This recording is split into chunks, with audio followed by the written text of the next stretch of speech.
Durante décadas, cuando un país africano necesitaba carreteras, hospitales o viviendas, la respuesta era siempre la misma: pedir un crédito, firmar condiciones y esperar.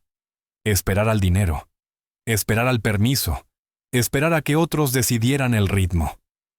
Pero hoy en Burkina Faso algo ha cambiado de forma silenciosa y profunda. En lugar de ir a Washington, Bruselas o París a pedir préstamos, el gobierno tomó otra ruta: levantar fábricas de cemento nacionales con manos burkinesas para construir su propio futuro. Y esta decisión, que a primera vista parece técnica, es en realidad una ruptura histórica. Porque el cemento no es solo polvo y piedra. El cemento es poder, es soberanía. Es decir, basta a la dependencia. Antes de seguir, si este tema te toca, si crees que África merece contar su propia historia, dale like ahora y suscríbete para no perderte este análisis, que no vas a ver en los grandes titulares. Imagina la escena. Amanecer rojo en las afueras de Ouagadougou. Camiones viejos pero firmes. Obreros jóvenes, algunos con acento rural, otros formados en talleres técnicos locales. No hay logos del FMI, no hay banderas europeas ondeando. Solo una palabra que se repite en voz baja: nuestro cemento, nuestra obra, nuestro ritmo. Mientras en Europa se habla de deuda, inflación y cansancio industrial, un país que durante años fue tratado como dependiente, decide hacer algo que incomoda: producir lo básico por sí mismo. Aquí surge la pregunta que muchos no se atreven a hacer. ¿Es Burkina Faso demasiado pobre para permitirse esta audacia? ¿O demasiado consciente para seguir pidiendo permiso? Quédate hasta el final, porque lo que empieza con una fábrica de cemento puede terminar cambiando el equilibrio entre África, Europa y el mundo entero. La decisión de construir cementeras nacionales en Burkina Faso no nació de un discurso grandilocuente, ni de una cumbre internacional. Nació de una realidad simple y dura: cada carretera, cada escuela, cada hospital dependía de un material importado cuyo precio no controlaban. Durante años, el cemento llegaba de fuera más caro cada mes, sujeto a retrasos, a divisas escasas y a contratos que nadie en el pueblo entendía del todo. Ibrahim Traoré y su equipo hicieron una pregunta básica, casi incómoda. Si tenemos piedra, cal, mano de obra y necesidad, ¿por qué seguimos comprando fuera lo que podemos producir aquí? Así comenzó el proyecto de cementeras estatales, no como símbolo ideológico, sino como herramienta práctica. El objetivo era claro: asegurar suministro constante, reducir costos internos y acelerar la construcción de infraestructura sin esperar el visto bueno de bancos extranjeros. Para muchos burkineses, esta decisión se volvió real el día que las obras dejaron de pararse. Seydou, albañil de 40 y tantos años en las afueras de Bobo Dioulasso, lo explica con palabras sencillas. Antes, cuando el camión no llegaba, se volvía a casa con las manos vacías. Hoy, el cemento está allí. No es un lujo. Es trabajo continuo. Es pan en la mesa. Es la sensación de que el país por una vez marca el paso. Las cementeras estatales no solo producen sacos, producen estabilidad. Y en un país golpeado por décadas de incertidumbre, eso vale más que cualquier discurso.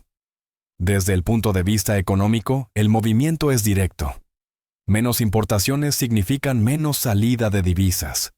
Más producción local significa empleo, formación técnica y control de precios. Pero hay algo más profundo que no aparece en las hojas de cálculo. Cuando un Estado controla el cemento, controla el ritmo de su desarrollo. Decide qué se construye, primero dónde y para quién. No depende de la volatilidad del mercado internacional, ni de cláusulas escritas en oficinas lejanas. Y esto, para quienes conocen la historia africana, es un cambio de guión. Si este detalle te parece pequeño, piensa un segundo en cuántos países se sostienen literalmente sobre el cemento. Si te viene algún recuerdo a la cabeza, déjalo en los comentarios. A veces la memoria explica más que los números.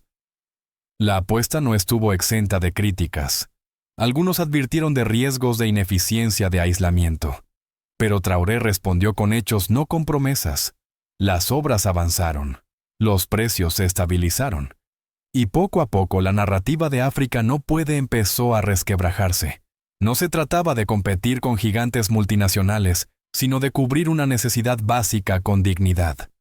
Para muchos africanos esta es la diferencia clave, no es una revolución ruidosa, es una revolución silenciosa saco a saco. Mientras tanto, desde fuera el silencio fue notable. No hubo grandes aplausos ni titulares destacados. Porque cuando un país deja de pedir créditos y empieza a construir con lo suyo, el mensaje es incómodo. Y aquí aparece el verdadero punto de inflexión. ¿Qué pasa cuando Burkina Faso demuestra que se puede avanzar sin pedir permiso? Y si este modelo tan simple y tan peligroso para el viejo orden empieza a repetirse en otros países del Sahel.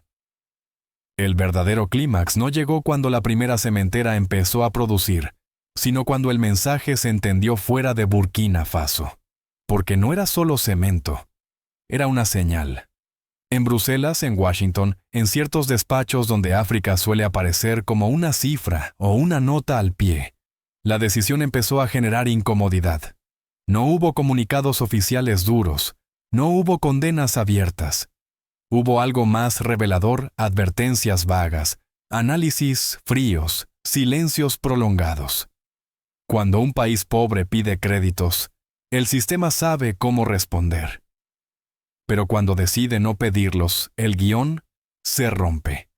Y eso para el viejo orden es peligroso. Los argumentos que circularon eran conocidos. Se habló de riesgos de gestión de falta de experiencia de posibles ineficiencias. Palabras educadas que en el fondo repetían una idea antigua. Esto no debería funcionar. Sin embargo, sobre el terreno funcionaba. Las obras seguían. El cemento salía. La gente trabajaba. Y esa contradicción entre el discurso externo y la realidad interna fue el momento exacto en que la historia cambió de tono. Porque por primera vez en mucho tiempo, África no estaba reaccionando a una presión. Estaba actuando primero. Desde la perspectiva europea, especialmente para quienes han visto el continente reconstruirse tras guerras y crisis, la escena resulta familiar. Cuando un país decide controlar sus materiales básicos, está diciendo que quiere decidir su propio destino. Eso es lo que muchos en África leyeron en el gesto de Traoré. No como un acto de confrontación, sino como una afirmación. Un podemos dicho sin levantar la voz. En mercados, en radios locales, en conversaciones de café, la palabra soberanía empezó a dejar de sonar abstracta. Se volvió concreta, pesada como un saco de cemento que se carga al hombro. Aquí entra la reacción africana que rara vez ocupa titulares. Para muchos ciudadanos del Sahel, ver a Burkina Faso construir sin pedir permiso fue un golpe emocional. No de rabia, sino de orgullo. Un orgullo tranquilo de esos que no necesitan aplauso. Jóvenes ingenieros comentaban que por fin tenían un motivo para quedarse. Agricultores veían carreteras terminarse. Familias sentían que el Estado por una vez pensaba a largo plazo. Si este momento te hace pensar en cuándo un país empieza a creer en sí mismo, quizá merezca la pena dejar constancia abajo. A veces, esas reflexiones dicen más que cualquier análisis geopolítico. En contraste, el relato occidental seguía siendo cauteloso, casi paternal. Se hablaba de experimento de prueba, pero para Burkina Faso no era un experimento, era una necesidad. Y Traoré lo dejó claro sin discursos incendiarios. Su mensaje repetido de distintas formas era simple: no se trata de rechazar al mundo, sino de dejar de ser un apéndice. Esta postura, lejos de aislar al país, empezó a resonar en otros lugares del Sahel. Mali y Níger, incluso más allá, observaban con atención, porque si uno podía hacerlo, otros podrían intentarlo. El clímax entonces no fue un enfrentamiento abierto, sino una pregunta que quedó flotando en el aire internacional. ¿Y si África deja de pedir créditos para lo básico? ¿Y si el cemento, el acero, la energía pasan a ser decisiones internas? Para un sistema acostumbrado a dictar condiciones, esa posibilidad es inquietante. Y para quienes creen en la autonomía es inspiradora. Aquí se marca la línea de tensión que define esta historia. Porque a partir de este punto, Nada vuelve a ser igual. ¿Responderá el exterior con presión, con indiferencia o con un nuevo tipo de relación? Esa respuesta aún no ha llegado y quizá por eso el mundo observa en silencio lo que está construyendo. Burkina Faso saco a saco sin pedir permiso. Cuando el cemento empezó a llegar de forma constante, las consecuencias no tardaron en sentirse en la vida cotidiana. No fue un cambio espectacular de un día para otro, sino una transformación silenciosa casi doméstica. Las obras que antes se detenían semanas enteras comenzaron a avanzar con regularidad. Escuelas que llevaban años en planos incompletos empezaron a levantarse. Pequeños centros de salud, carreteras secundarias, viviendas sociales. Para la gente común, el impacto no se medía en discursos, sino en tiempo. Menos tiempo esperando. Menos tiempo perdido. Más previsibilidad.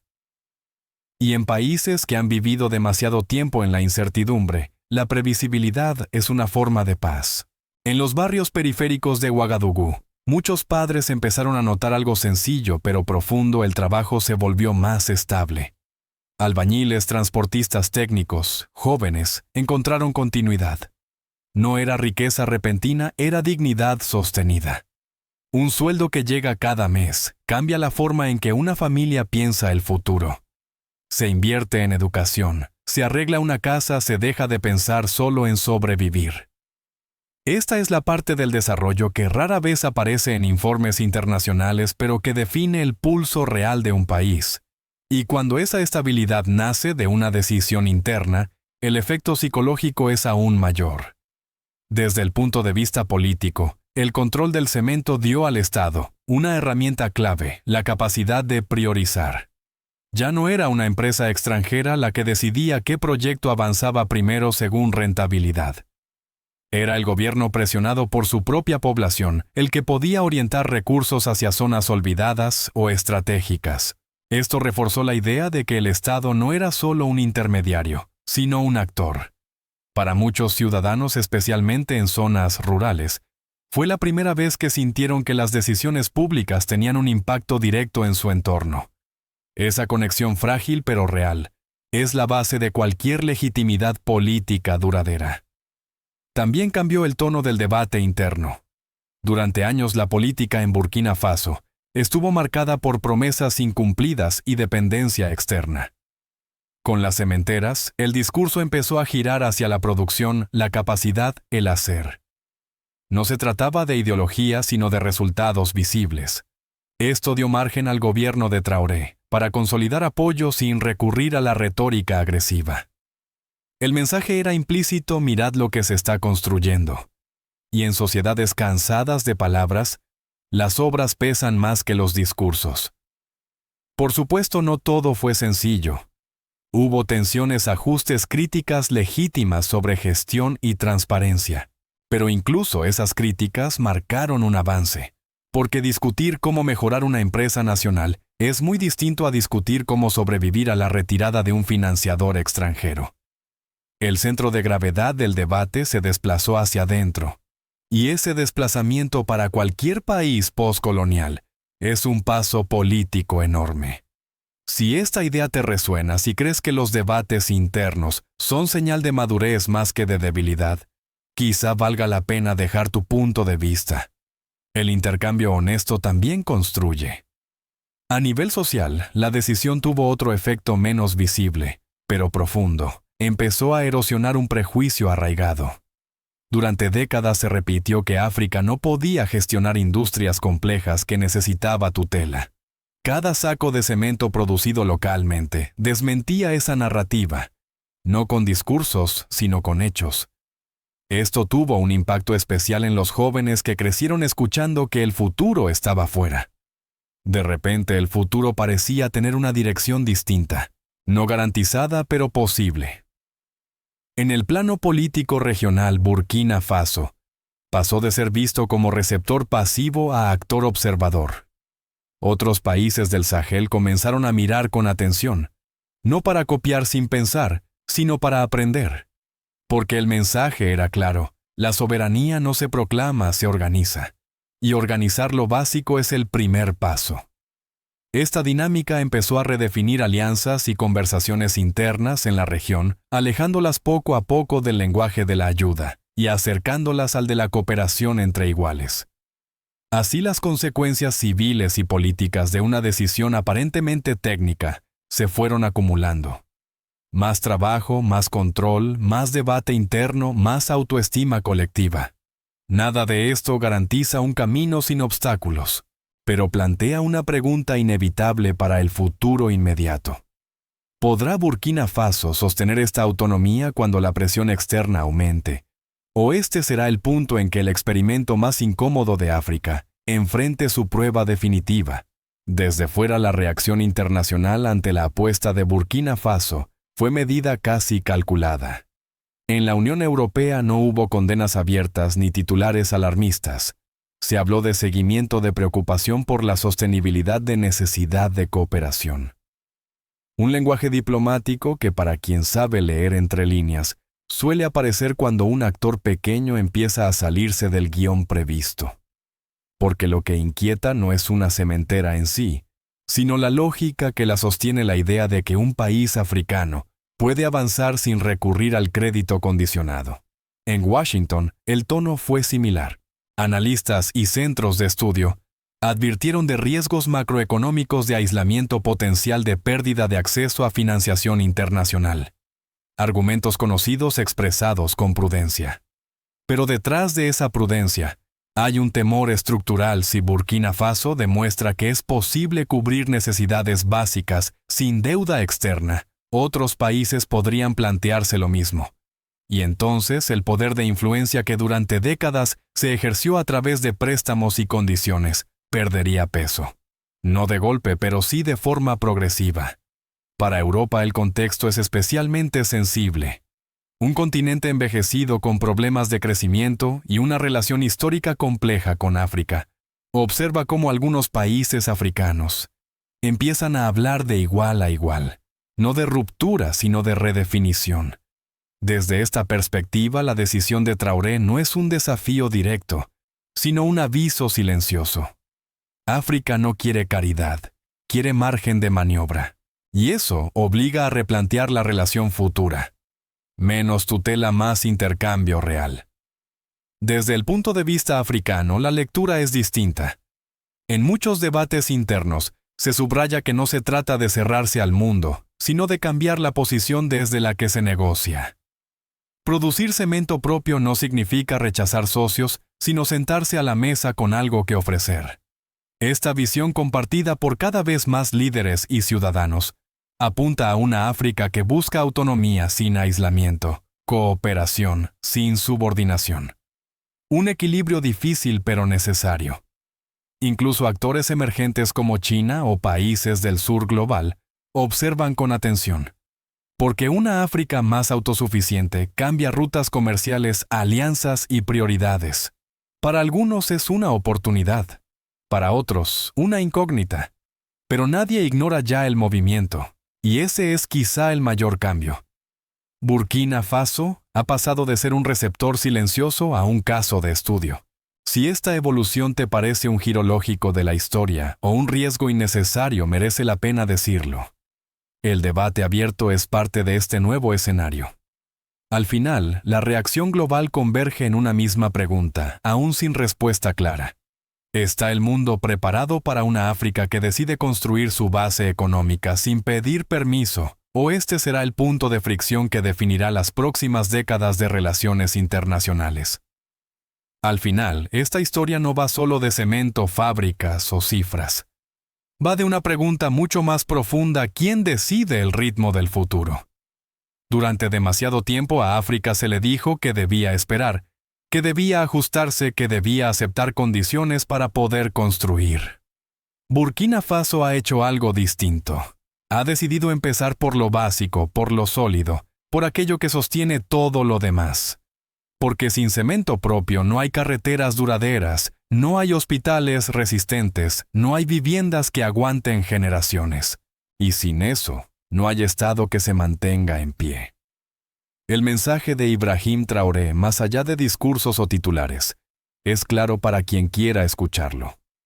No se trata de enfrentarse al mundo, sino de dejar de caminar con la cabeza baja, de construir primero, negociar después, de demostrar capacidad antes de pedir confianza. En África muchos ven en esta decisión una señal de despertar, no un despertar ruidoso, sino firme. Un paso que dice que la dignidad también se fabrica, se mezcla, se seca y se levanta día a día. El pronóstico no es ingenuo. Vendrán presiones, dudas, errores y obstáculos. Ningún camino hacia la autonomía es sencillo. Pero si Burkina Faso logra sostener esta lógica, si convierte decisiones técnicas en una política coherente de largo plazo, el impacto irá mucho más allá de sus fronteras. Otros países observarán, aprenderán, adaptarán. Y poco a poco, el viejo modelo basado en deuda y dependencia perderá fuerza frente a uno nuevo basado en producción, control y responsabilidad interna. Para Europa y el resto del mundo, este proceso plantea un espejo incómodo. Un África que se levanta no es una amenaza, es un socio potencial más fuerte. Pero solo si se acepta una relación distinta, menos paternal, más equilibrada. La pregunta ya no es si África puede hacerlo. La pregunta es si el mundo está dispuesto a aceptar que lo haga a su manera. Si este análisis te ha aportado claridad, si crees que la soberanía y el trabajo siguen siendo valores esenciales, te invito a darle like y suscribirte ahora para seguir explorando estas historias que rara vez se cuentan con calma y profundidad. Y antes de irte, deja tu reflexión. ¿Crees que decisiones como esta marcarán el renacimiento de África o desencadenarán nuevas tensiones globales? Tu punto de vista forma parte de este debate que apenas comienza.